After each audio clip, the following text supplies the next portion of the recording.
మంచి తెల్లవారుజామున ఈ మనిషికి ఎప్పుడైనా నిద్ర పట్టే టైం ఉందంటే అదే టైంలో తెలుసా, కొద్దిగా తెల్లవారుజామున కొంచెం మంచి శ్రేష్టమైన నిద్ర పట్టింది.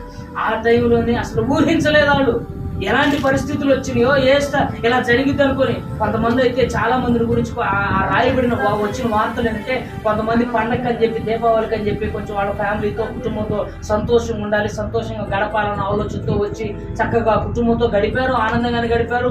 ఆ పండగలు అనేవి ఎట్లో వాటిని వాళ్ళకి నచ్చిన విధంగా వాళ్ళు జీవించి వాళ్ళు తిరిగి మళ్ళీ వాళ్ళ జాబులకి వెళ్తా తిరిగి వెళుతూ ఉన్నారు. అనుకోని పరిస్థితుల్లో చూడండి, మరణం అనేది ఒక మనిషికి ఏ సమయంలో ఎటు నుండి ఎలాగ ఎప్పుడు ఏ రీతిగా వస్తుందో ఎవరో చూడండి. చచ్చిపోయేవాడు ఆ బతుకున్న పడ్డాడు, ఒక్కడ చచ్చిపోయినా అంత బాధ ఉండేది కాదు. ఎందుకంటే వాడు డ్రింక్ చేశాడంట, వాడు చనిపోయినా అంతే. కానీ వాడితో పాటు దరిదాపుగా 25 మంది 25 మంది నిండు ప్రాణాలు కొనిపోయినటువంటి పరిస్థితి. ఎంత విచారకరమైనటువంటి పరిస్థితి.